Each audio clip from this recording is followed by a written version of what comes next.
बच्चों, एक shortcut trick लेकर आया हूँ आपके सामने। कंपटीशन की एग्जाम तैयारी करने वाले बच्चे ध्यान दें। आप शॉर्टकट के पीछे मत भागो। मैं बता रहा हूँ, मैं शॉर्टकट बता रहा हूँ, लेकिन उसको उस शॉर्टकट को क्या आप मेमोराइज कर पाओगे? इसीलिए उसका डिटेल भी लेकर आया हूँ, फंडामेंटल की वो शॉर्टकट आया कैसे। ठीक है, तो इसलिए शॉर्टकट तो आप मेमोराइज करो, लेकिन साथ साथ उसका फंडामेंटल पर ध्यान दो। ठीक है, तो ये शॉर्टकट नंबर मेरा 2 और 3, दो शॉर्टकट आज बताऊंगा बच्चों। आप शॉर्टकट बच्चों ध्यान दो, आप लोगों को एग्जाम में इस टाइप के क्वेश्चन मिलते हैं। 30 प्लस 30 प्लस 30 प्लस, ठीक है, 30 प्लस ए ए ए इनफिनाइट जाएगा। इनफिनाइट का मतलब समझ रहे हो कि ये चलता जाएगा। ठीक है, कहीं रुकेगा नहीं। और एक क्वेश्चन देखना, दूसरा ये प्लस हो गया, अब एक माइनस आ जाएगा। माइनस मान लो यही 30 को ही ले लो, 30 माइनस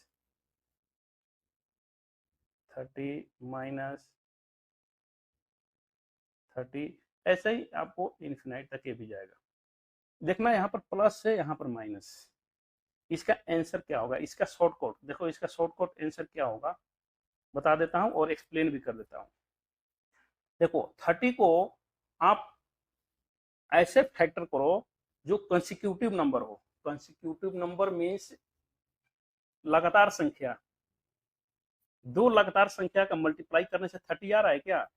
तो यार आ रहा है 6 5 या 30। देखो दो लगातार संख्या है ना, तो देखना यह 30 है प्लस है, तो ये जो बड़ा वाला नंबर है ना, इसका आंसर हो जाएगा 6, इसका आंसर हो जाएगा बड़ा वाला संख्या। और जहां माइनस लगेगा यहाँ पर क्या हो जाएगा? इसका आंसर आ जाएगा 5। जो छोटी है ना, ये जो दोनों फैक्टर देखो, 30 को फैक्टर करो। कैसा फैक्टर करना है? दो दो नंबर जो लगातार संख्या होना चाहिए। अब ये ना कि 15 2 या 30 कर दो, चाहे 10 3 या 30, ऐसे नहीं। ऐसे दो लगातार संख्या का मल्टीप्लाई करने से ये 30 बनना चाहिए। वो तो 6 5 या 30, देखो दो लगातार है। अगर प्लस है यहाँ पर, देख रहे हो, अगर प्लस प्लस है तो ये बड़ा वाला आंसर हो जाएगा।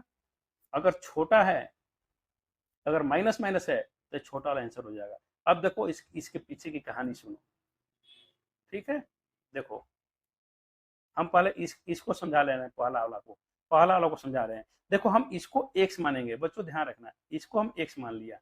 Under root 30 plus 30 plus 30 plus infinite. समझ रहे हो ना? इन्फिनाइट ये चलता जा रहा है।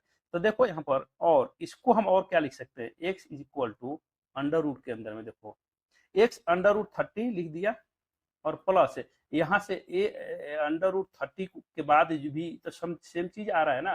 तो अगर ये चीज को हम हटा दे रहे हैं, समझ रहे हो, एक अंडर रूट 30 को हम अगर हम हटा दे रहे हैं, हम यहाँ तो लिख दिए, लेकिन उसके अलावा ये सब चीजें हैं, फिर तो एक्स ही है। हम एक्स को ही माने थे ना, ये इन्फिनाइट तक है।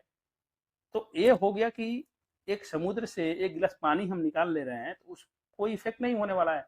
उसी तरह से ये पूरे इन्फिनाइट में से हम 30 को यहाँ पर लिख दिए, और फिर जो बार बार रिपीट हो रहा है सेम चीज, उसको फिर एक्स लिए, क्योंकि हम एक्स में माने थे। अब क्या कर रहे हैं कि squaring both side, squaring both side, दोनों साइड में स्क्वायर करने से क्या होगा देखना है आपको। तो लेफ्ट साइड में एक्स स्क्वायर हो गया, और राइट साइड में क्या हो गया यार? 30 प्लस एक्स। स्क्वायर करने से स्क्वायर रूट हट जाता है। अब देखो इसको इधर ले जाओ, तो एक्स स्क्वायर और माइनस एक्स और माइनस 30 इसको 0। समझ में आ गया बात? बिल्कुल समझ में आ गया वो। अब देखो ये फैक्टराइजेशन आता है ना आप लोगों को, तो इसका फैक्टराइजेशन होगा एक्स स्क्वायर और 30, तो 5 6 या 30, तो ये हो जाएगा -6x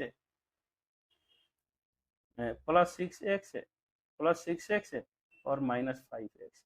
ये देखो 6x में से 5x घटेगा तो एक एक्स हो जाएगा, -6 ये माइनस है ना, तो 6x को माइनस करना पड़ेगा और 5x को प्लस करना पड़ेगा। हाँ ठीक है, -30 इक्वल टू 0।